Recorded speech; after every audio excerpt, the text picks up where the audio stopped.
Hello, our group decided to talk about the homeownership rates and different aspects of what affects homeownership around the world. We decided to compare homeownership rates and other factors again that affect home ownership among America as well as foreign cities. Our presentation is by Maddie Degroff, Ben Huxtable, myself, Sammi Levy, and Griffin Spinner. So, how is home ownership determined? There are many determinants of home ownership, but a few we believed summed up factors collectively are demographics, employment rates, affordability levels, and different attractions to the actual area. We decided to focus on these aspects within multiple cities around America, and then we honed in on a foreign country, which we will later discuss. Ultimately, renting and buying is decided based on many circumstances within the individuals, but as a whole, we wanted to compare the similarities and the differences among home ownership and how these rates are directly and indirectly effective. So, the first city that we chose to talk about was one in America, and we chose to talk about Charlotte in North Carolina. Just to go over the demographics a little bit, there's about 35% African Americans in Charlotte, 41% white or Caucasians, 15% Hispanic, and the median age in Charlotte is 35 years old. The median household income is $61,000. Median home sales value is about $230,000 with a 15% poverty level.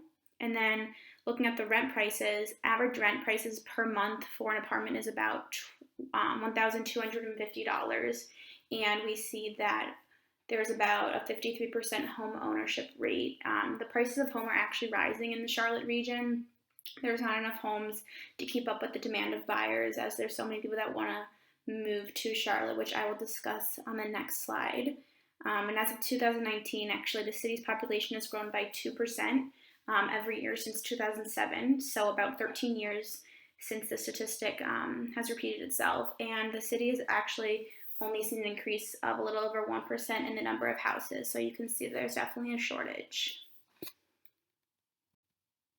So taking a little look into why Charlotte is so pronoun to why we wanted to talk about it and why it's such an attractive city for people to move to and want to own homes.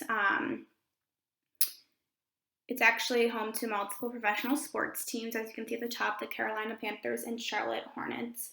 And it's the second largest banking center in the country, with the headquarters of Bank of America there. There's a very large booming economy with all of these aspects. It creates a lot of jobs, so the market's obviously very vibrant and creates a lot of opportunities for why people would want to move there. Charlotte is the nation's 23rd most populous metro area with an MSA population of over 2.4 million people, which additionally makes it the third fastest major U.S. growing city. And again, this growth of, the MSA and their overall population not only increases an influx of people who migrate there, but it also increases the rates of home ownership and real estate in the area. According to a 2018 census, 122 people on average moved to Charlotte each day. And as of 2019, 52,000 new residents moved into Charlotte. This overall just sums up why home ownership in Charlotte. Why home ownership in Charlotte has high rates, greater than the national average, and the different factors of why people choose Charlotte to live, as well as what determines someone to buy a home. Detroit is the largest city within Michigan. This city, located in the Midwestern region of the United States, is called home to over 700,000 people. Detroit, which was founded in 1701, has numerous historical roots. Whether it is Henry Ford pioneering the assembly line to create the Model T, Motown Records releasing music from predominantly African American artists, or the Woodward Dream Cruise, there is something that brings people to Detroit. Detroit has not always had the best reputation and at one point was one of the most dangerous cities to live in. Today, Dan Gilbert, the CEO of Quicken Loans and owner of the Cleveland Cavaliers, and the Ilitch family, which are the owners of the Detroit Red Wings, Detroit Tigers, Little Caesars Pizza, and a few other things within Detroit, have begun to revitalize the city. As I mentioned before, Detroit has over 700,000 inhabitants. Of these inhabitants, 78% are African American, 14% are white/Caucasian, and 8% are Hispanic. The median income in Detroit is around $31,500 annually. The median value of a home located in Detroit is around $51,600. Approximately 48% of the population lives in their own home, and the average rental price of a unit per month is $795. Unfortunately, about 38% of the population lives in poverty. Dan Gilbert and the Ilitch family have began extensive projects such as the Detroit Demolition Project, which tears down vacant homes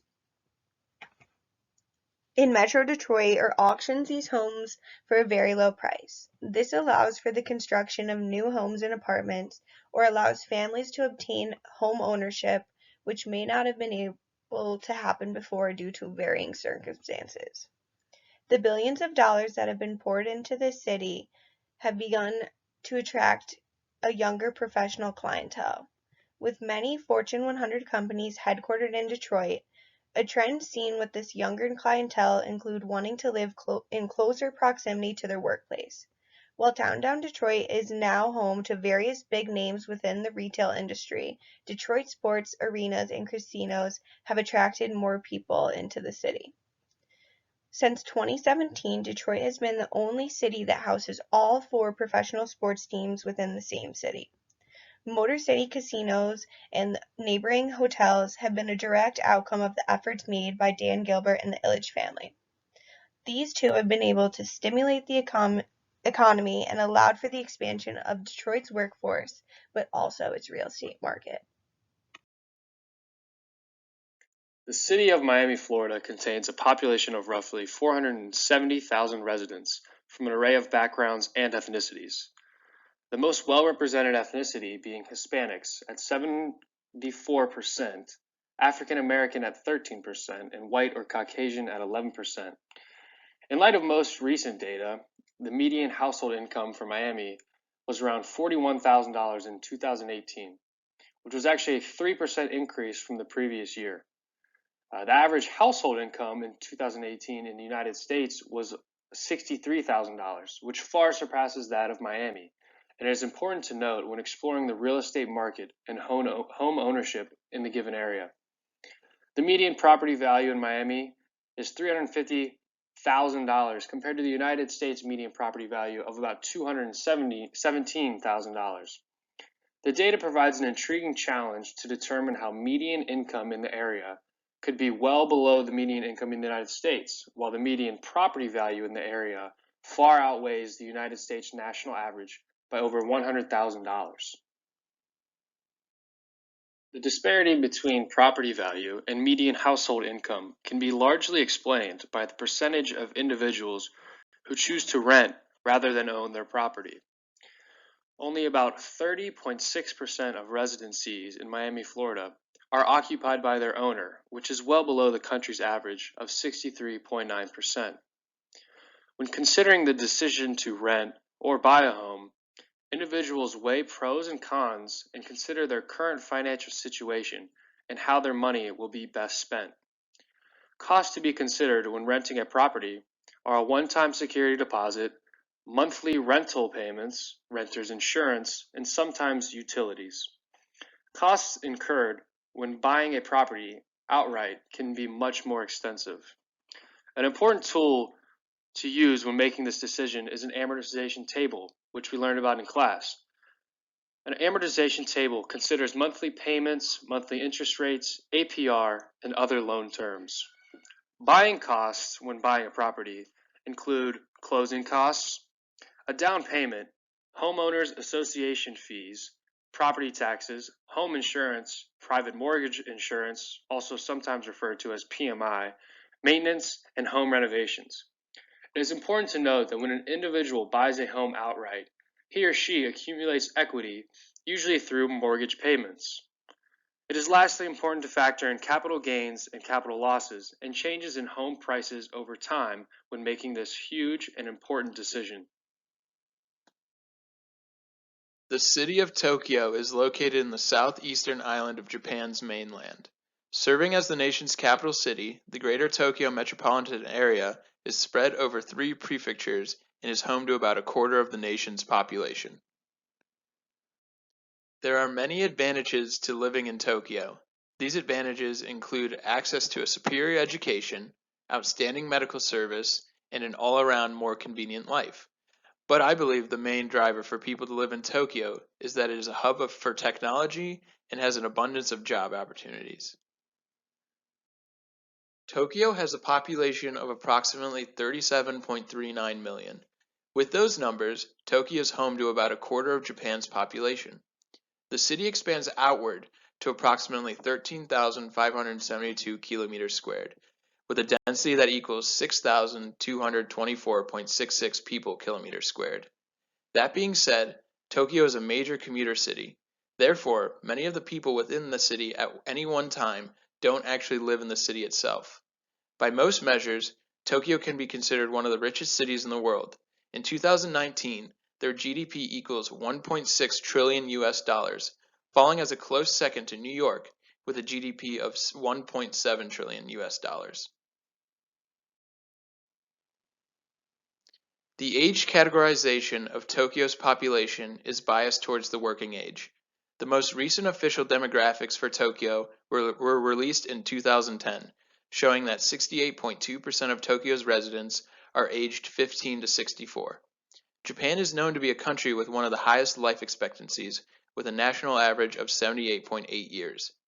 There is also a high proportion of retired people in Tokyo, with 20.4% of its residents aged 65 or over. The remaining 11.4% of residents are children aged 0 to 14. The average salary in Tokyo in 2020 is around 300,000 to 25,000 yen per month. The number converts to slightly less than 3,000 US dollars. The average net salary in Tokyo is among the highest in the world. It is comparable to other high-income cities like Hong Kong, London, and Paris. In 2014, there were 142,417 housing starts in the city of Tokyo, more than the 83,657 housing permits issued in the state of California, or the 137,10 houses started in the entire country of England. Tokyo has a home ownership rate of 46.1% and a residential property price index of 113.54 in 2019. It is said that Tokyo's steady construction is linked to Japan's capital, hardly moving in comparison to the enormous house price boom that have distorted Western cities. This is not the result of falling population. Japan has experienced the same return to city wave as any other nation. While originally planned for the summer of 2020, Tokyo is hosting the next Summer Olympic Games. When the Games do take place, it is expected the increase in demand to be approximately 960 billion yen in Tokyo and approximately 260 billion yen in other regions. This is a combined total for the entire nation of 1.22 trillion yen. There is also a substantial economic ripple effect of production inducement that is estimated to be approximately 2.96 trillion yen for the entire country of Japan. Jobs will also increase in the region with an expected 84,000 new jobs in Tokyo and approximately 68,000 jobs in the other regions. This is a total of about 152,000 jobs nationwide. Finally, after the announcement of the Tokyo Olympics, foreign real estate increased due to the weaker yen and high expectations for the city's economy. In conclusion, when examining the process of home ownership throughout the USA and the world, one can see many similar aspects time and again. These determining factors include a city's culture, demographics, housing policies, in finance systems, and in some cases, history of political instability. In addition to those variables, the importance of positive employment opportunities, superior education, a city's potential for growth, climate, and access to activities, attractions, each play a crucial role in the area's desirability as well. In the end, when comparing countries as a whole, the USA has a considerably low mortgage interest rate, which leads to more Americans making the investment to purchase a home.